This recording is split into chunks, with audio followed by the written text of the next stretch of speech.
nako, naghahanda pa rin tayo ng masasarap na pagkain dito sa ating Idol sa Kusina Kitchen. That's right. Oras na ngayon para mag-share ulit tayo ng mga complementary food recipes na masarap na masustansya pa, Bitina. Tama. Last week kasi, na-introduce na natin sa mga kapuso natin itong bagong isinusulong ng National Nutrition Council ngayon tungkol sa kahalagahan ng first 1,000 days ni baby para masiguro ang malusog na kinabukasan nila. At isa sa mahalagang bahagi ng kalusugan ni baby ay ang complementary feeding starting at 6 months. Tama. Kaya ang dish na ihahanda natin tonight, mga pagkaing malaki ang maitutulong sa kalusugan ng baby. Hindi lang tayo matatanda ang kailangan kumain, kundi pati mga babies. Kaya simula ng 6 months old sila dapat bigyan ng ganun. Tama yun, Chef. Oh. At syempre, para mas mabigyan pa tayo ng mahahalagang tips kung paano nga ba masisiguro ang nutrisyon ng mga baby, kasama natin si Miss Malu Enteria. Yeah, Miss Malu, hello! Nutrition Officer 4 ng Nutrition Information and Education Division ng National Nutrition Council. Tama po yan. Hello, ma'am. Welcome Miss sa Idol Malu, sa Kusina. once again. Welcome back po. Welcome back. Welcome back po. Welcome back po. Oo, nako. 1 year, no? Naalala ko si ma'am sa ating 10 Kumain Meds. Yes. Oo, Saka yung pinggang 10 Pinoy. kumain. Yes. Okay. Sa akin pa yung ano nun eh. Nako, let's start. Actually, madaling-madali lang ihanda ang mga ito. Kasi, twist lang siya sa mashed potato. Yun lang po. Parang ganun lang. Ang sarap. Oo. So, pinakuluan lang natin ang ating patatas. Cut into chunk na po. Tapos, sinatawag na fork tinder. Pag tinusok natin ganyan, pag lumusot na, ayan, Pwede na siya. tinder na po siya. Correct. Yan. Ma'am, gaano po ba ka-importante ang pagbe-breastfeed sa isang sanggol immediately after birth? Kailangan talaga breastfeeding within the first hour of birth. Opo. Yung tinatawag natin yung early initiation of breastfeeding. Kailangan kasi makuha ng baby yung tinatawag nating colostrum. Yes. Yun yung unang milk na mayamang-mayaman sa antibodies Opo. para may immunity si baby. So aside from that, yung skin-to-skin contact, di ba? Importante yon, isa sa mga protocol yon. Skin-to-skin contact para may bonding agad yung mommy at ang baby. Yung warmth ng mommy na sa transfer sa baby para yung kanyang body temperature. At maraming studies na nagsasabi na pag na early initiated sa breastfeeding ang baby within the first hour, mas malaki ang chance na makapag-exclusive breastfeeding siya at mas malaki ang chance na yung duration ng breastfeeding mas mahabang. Totoo. 1 year and beyond pa. Alright. So, ito po yung patatas. Isalain lang natin ng ganyan. Then, dalagyan na natin ng carrots. Carrots. Isama na natin yung boiled carrots na rin ito, ha? Isama na natin. Imamas lang natin. Actually, ito complementary food to for baby 6 to 8 months old. Apo. So, yung potato, yun ang source niya ng energy, carbohydrate rich. Apo. And then, yung carrots naman, source niya ng vitamin A Yes. at iba pang vitamins and minerals. Yes. So, kailangan kasi yung food ni baby, 7 food groups kasi dapat Opo. That's right. Kailangan ng variety. That's Opo, right. yes. Para medyo shiny, kunting oil lang, kunting-kunti lang, ha? Lalagyan natin ng fresh milk. Yes. Okay. Actually, chef, yung mantika, ano yon source ng fats. So, importante din yun sa baby kasi energy. Source ganun. ng energy.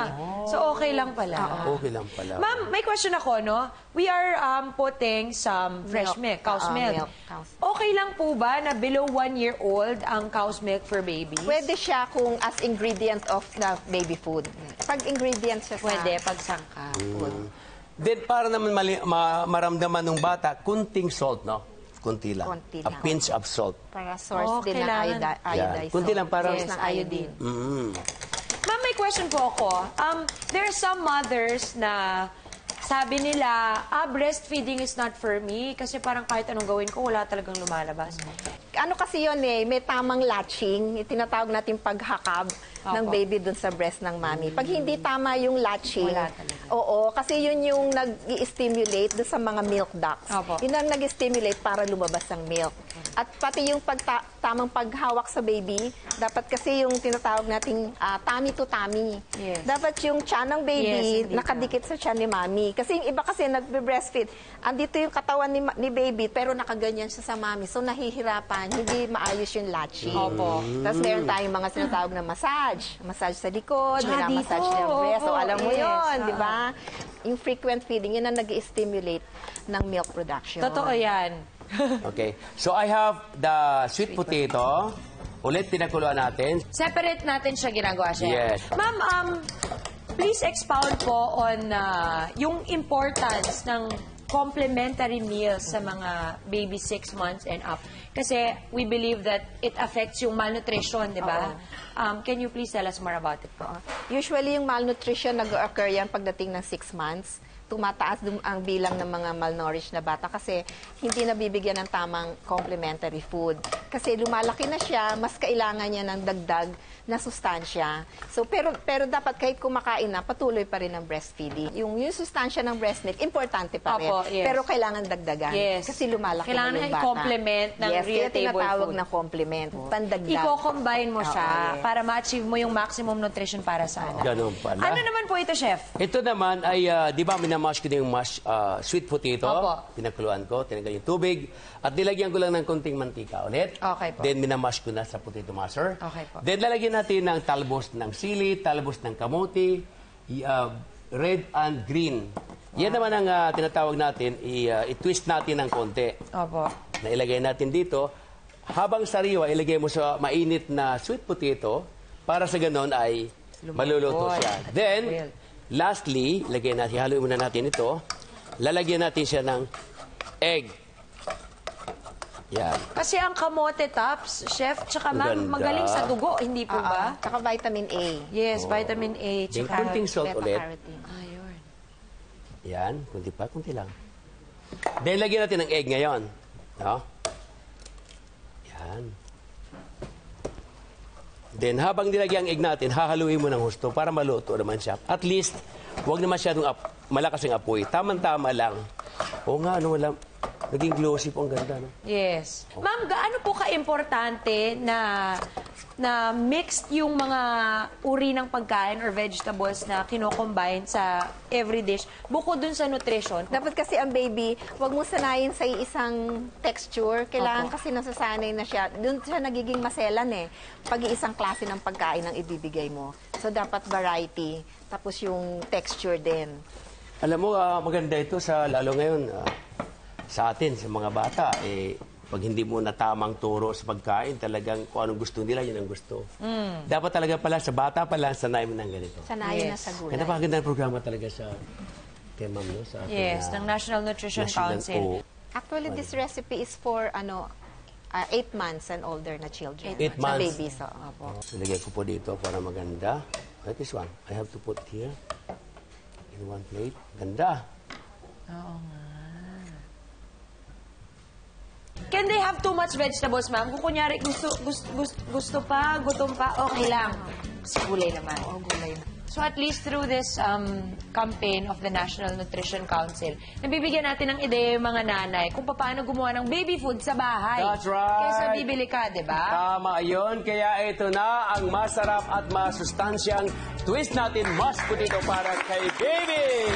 Masustansyang pagkain na malaki ang may tutulong sa nutrisyon ni baby. Kaya naman, Viva Pinoy! Serve yan! Ma'am! All for you.